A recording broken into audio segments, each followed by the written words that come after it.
আমরা বিধানসভা অভিযানে এসেছি। পুলিশ আলোচনা করছে, বড় বড় আধিকারিক দেখেছেন যে তারা নাকি ব্যবস্থা করবেন, আধ ঘন্টা সময় চেয়েছেন। আমরা প্রাথমিক পর্যায়ে ভাঙতে চাইনি আইন 163 দ্বারা। মিরাজ খালিদ মাননীয় জয়েন্ট সিপি হেডকোয়ার্টার আমাদের জানিয়েছেন আমরা আইন ভাঙতে তো চাই না। মুখ্যমন্ত্রী চলে আসুক, কিসের আইন ভাঙার প্রশ্ন? কিছু আলোচনা আছে, না আসলে না ব্যবস্থা করলে এখানে অনশন হবে, অবস্থান হবে, এই মাটিতেই হবে। সুতরাং এখানে চলছে, এটুকু বুঝতে হবে না, আপনি এদিকে সরে যান। তো সুতরাং সেইটা মেনে, আইনি প্রসেস মেনে আমরা এখানে অবস্থানে বসবো, অনশনে বসবো।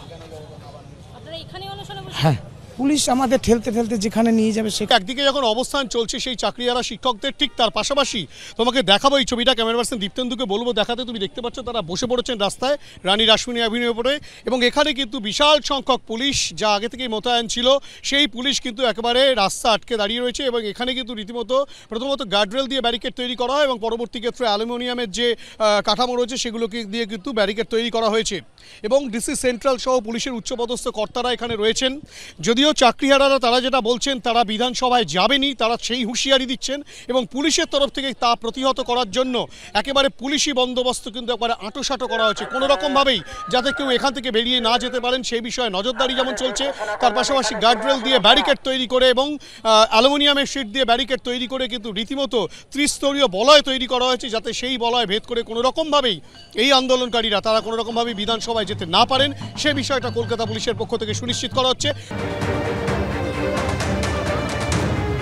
দেখো, এই মুহূর্তে রানী রাসমণি অ্যাভিনিউ, সেখানে কিন্তু পুলিশের তরফ থেকে তাদেরকে বিধানসভার দিকে বাধা দেওয়া হয় এবং সেই বাধা পেয়ে আমি দেখতে পাচ্ছি যে রাস্তাতেই তারা সিদ্ধান্ত নিয়েছে এই রানী রাসমণি অ্যাভিনিউতে রাস্তাতেই তারা বসে থাকবেন। এবং এই মুহূর্তে দেখতে পাচ্ছি রানী রাসমণি অ্যাভিনিউতে তারা রাস্তাতেই বসে পড়েছেন এবং তারা যে বিষয়টা বলছেন যে তাদেরকে বিধানসভার দিকে যেতে দিতে হবে এবং এই পরবর্তীকালে তারা অনশনে পর্যন্ত বসবেন যদি তাদেরকে না যেতে দেওয়া হয়, সেই হুঁশিয়ারও দিয়েছে। একদিকে যেমন দেখতে পাচ্ছ যারা চাকরিহারা শিক্ষক শিক্ষিকা তারা রাস্তায় বসেছে, অপর প্রান্ত যেটা রানী রাসমণি অ্যাভিনিউ আর অ্যাভিনিউয়ে সেখানে গার্ড ওয়াল ব্যারিকেড করে রেখেছেন পুলিশ কর্মীরা, যাতে কোনোভাবেই যদি চাকরিহারা শিক্ষকরা তারা বিধানসভার দিকে যেতে না পারে। তাদের এই বিধানসভা অভিযান যেটা একবার কলেজ স্কোয়ার থেকে সন্তোষ মিত্র স্কোয়ার থেকে শুরু হয় এবং সেটা শুরু হয়ে এক রানী রাসমণি অ্যাভিনিউ পর্যন্ত আসে।